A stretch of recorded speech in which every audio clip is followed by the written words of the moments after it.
सकता था। उस परिवार में मनोहर, उसकी पत्नी जानकी और उनका बेटा राजू रहते थे।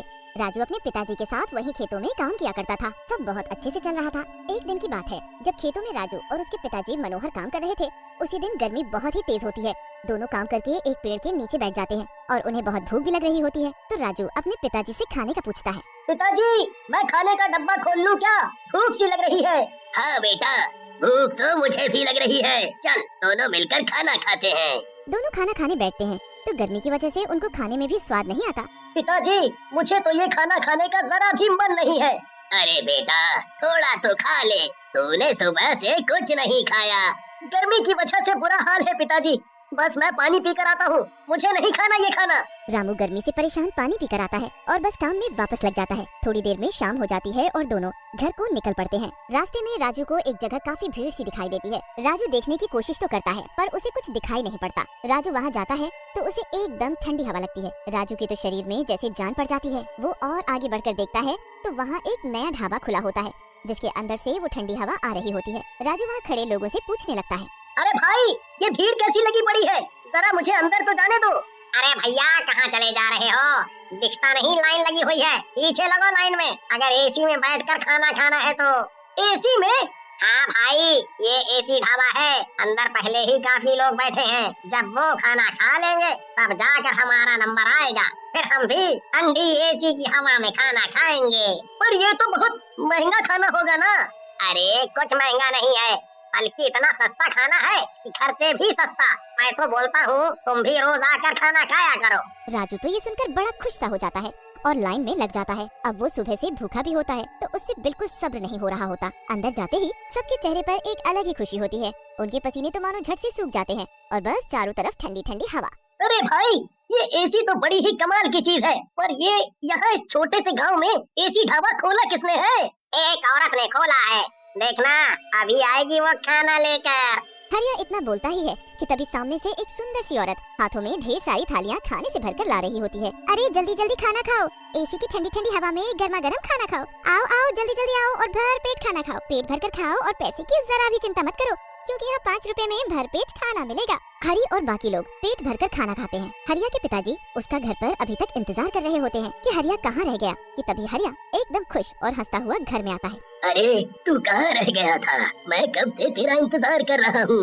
अरे पिताजी, वो रास्ते में भीड़ लगी थी ना, वो एक औरत ने हमारे गांव में एसी ढाबा खोला है और बस 5 रुपए में वहाँ जितना मर्जी खाना खाओ। अरे मैं खुद खाकर आ रहा हूँ और इतना स्वाद खाना कि मैं आपको क्या बताऊँ। मन कर रहा था कि बस खाता जाऊँ। बल्कि अब आप कल से हमें खाना बांध कर मत देना, मैं और पिताजी दोनों वहीं ढाबे पर जाकर खाना खाया करेंगे। हाँ, अब तुम्हें घर का खाना क्यों पसंद आएगा? जाओ तुम दोनों वहीं जाकर खाओ, मुझे भी थोड़ा आराम मिलेगा। उस रात हरिया बड़ी खुशी खुशी मजे में सोता है और अगले दिन अपने पिताजी के साथ फिर उस ढाबे में खाना खाने जाता है। गांव के लोगों का जो गर्मी में बुरा हाल हो रहा होता है, एक ढाबा खुलने से उनको बड़ा ही सुकून मिलता है। थोड़े दिन लोग खूब ढाबे के खाने का आनंद लेते हैं। हरी भी रोज ढाबे का खाना ही खाता है, पर एक रात हरिया के पेट में अजीब सा दर्द उठता है। धीरे धीरे दर्द बढ़ता ही जाता है और हरिया जोर जोर से चिल्लाने लगता है। हरिया के माँ बाप चिल्लाने की आवाज सुनकर आते हैं और हरिया को डॉक्टर के पास लेकर जाते हैं। डॉक्टर के पास पहले ही पेट दर्द वालों की लंबी लाइन लगी होती है। लोग दर्द में तड़प रहे होते हैं और मरीजों की संख्या बढ़ती ही जा रही होती है। किसी को कुछ समझ नहीं आ रहा होता कि ये अजीब सा दर्द किस वजह से है, पर इस दर्द के बारे में बस एक को ही पता है और वो है चंपा, एसी ढाबा चलाने वाली औरत नहीं बल्कि एक खूंखार चुड़ैल। मेरी तरकीब काम कर रही है। सब लोग मेरा खाना खाकर धीरे धीरे बीमार पड़ने लगे हैं और कुछ ही दिनों में पूरे गाँव में ये बीमारी फैल जाएगी, जिसका इलाज पूरी दुनिया में किसी के पास नहीं है। धीरे धीरे पूरे गांव के लोग उस चुड़ैल के एसी ढाबे का खाना खाकर बीमार हो जाते हैं और किसी भी डॉक्टर के पास इसका इलाज नहीं होता। लोगों को समझ ही नहीं आ रहा होता कि आखिर वो करे तो क्या करे। चुड़ैल ये सब देखकर बड़ी ही खुश होती है और रोज अपना ढाबा खोलकर लोगों को जादुई खाना खिलाती है।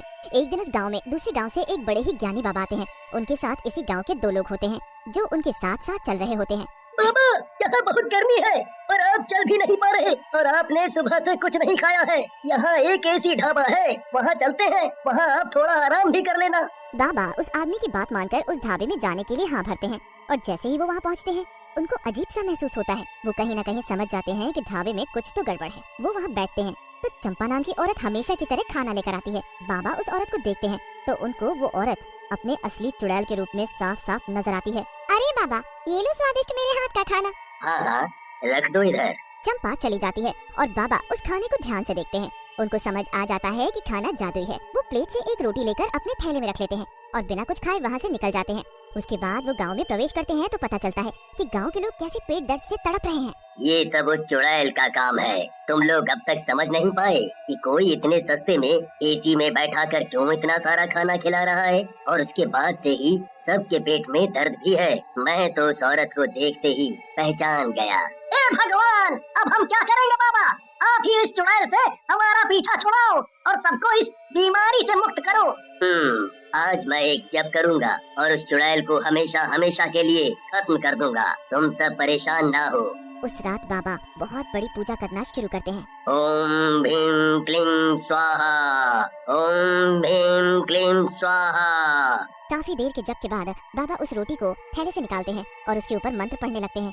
मंत्र पढ़ते ही उस रोटी को हवन में डाल देते हैं और ऐसा करते ही उधर चुड़ैल के एसी में आग लग जाती है। आग आग, ये कैसे हो गया? नहीं नहीं, ये नहीं हो सकता। ये एसी तो खराब हो ही नहीं सकता था। आग देखकर गांव वाले ढाबे के आसपास जाकर खड़े हो जाते हैं और चुड़ैल अपने असली रूप में बाहर आकर चिल्ला रही होती है। मैं अपना एसी ऐसे बर्बाद नहीं होने दूंगी। मुझे जो करना है वो मैं पूरा करके रहूंगी। खबरदार, जो कोई मेरे पास भी आया सबको मार डालूंगी मैं। इतने में बाबा वहाँ आ जाते हैं।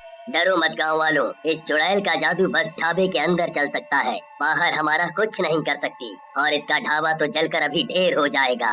अरे मारो इस चुड़ैल को पत्थर। गांव वाले पत्थर उठा लेते हैं और उस चुड़ैल को मारना शुरू कर देते हैं। मत मारो मत मारो, मैं वरना किसी को नहीं छोड़ूंगी।